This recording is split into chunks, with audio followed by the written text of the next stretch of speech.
Bukod kay Guo Huaping o mas kilala bilang dismissed Baban Tarlac Mayor Alice Guo, isa pang alkalde ang nagpapanggap umano na isang Pilipino. Ayon sa source ng Bilyonaryo News Channel, yan daw ay si Pagadian City Mayor Samuel Co. Narito ang exclusive agenda report ni Andrea Salve. Paglapag pa lang sa airport, nakakalat na ang mukha ni Pagadian City Mayor Samuel Co. Isang pangalang nakaukit na sa political at business sphere ng lungsod dahil sa dekadang paninilbihan sa pamahalaang lungsod at kaliwat kanang negosyo. Career na napundar mula sa suporta ng mga kababayan pero hindi nakaligtas mula sa iba't ibang hamon. Nakatanggap ng impormasyon ang Bilyonaryo News Channel tungkol sa umano'y fake Filipino citizenship ni Mayor Co. Usaping hindi na bago at dati na rin pinag-uusapan. Sino nga ba si Mayor Samuel Co? Sa aming nakalap na dokumento, March 10, 1966 ipinanganak ang alkalde sa Klinika Santo Niño sa Pagadian. Ang kanyang ama ay isang Pilipinong nagngangalang Ko Tek Chun at ang kanya namang ina ay kinilala bilang Ko Si Swat Kim. Pinuntahan ng aming team ang Barangay Santo Niño sa Pagadian para hanapin ang klinik na nakasaad sa place of birth ni Ko. Pero walang makapagturo sa amin kung nasaan ito. Ayon sa mga residente, wala raw Klinika Santo Niño sa barangay. Sa ilang beses naming pagsubok, wala ring makalap na birth, marriage at death certificates ng mga magulang ni Mayor Co. Pero natagpuan namin silang nakahimlay sa isang Chinese cemetery sa lungsod. Panglima ang alkalde sa 6 na mga anak ni Ko Tek Chun at Ko Si Swat Kim.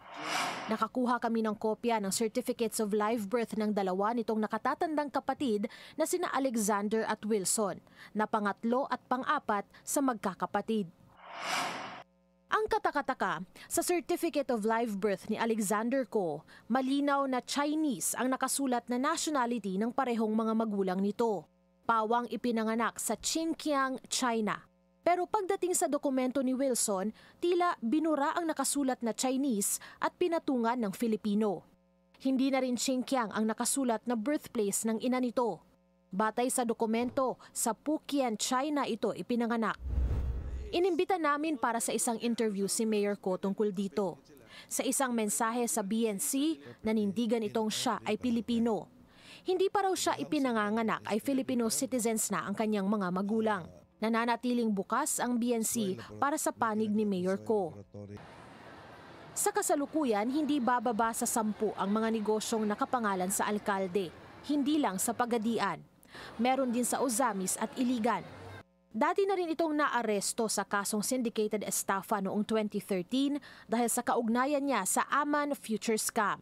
Ang nooy tinaguri ang biggest pyramid scam sa kasaysayan ng bansa. Nakaupo rin siyang mayor noon. Kasamang naaresto ang kanyang asawang si Priscilla Ann. Taong 2016 nang payagan itong magpiyansa at sa sumunod na taon inanunsyo ang pagtakbo muli bilang mayor ng Pagadian. Hindi pa rin ito napapalitan sa pwesto hanggang ngayon.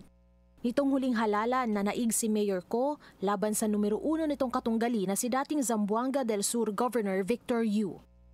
Una na ring iniulat ng BNC ang dinastiya ng pamilyang Yu at ang dati nitong kaugnayan sa ZMS Construction na kumorner ng multiple DPWH infrastructure projects. Itinanggi na noon ni dating Governor Yu ang kaugnayan niya sa mga proyekto.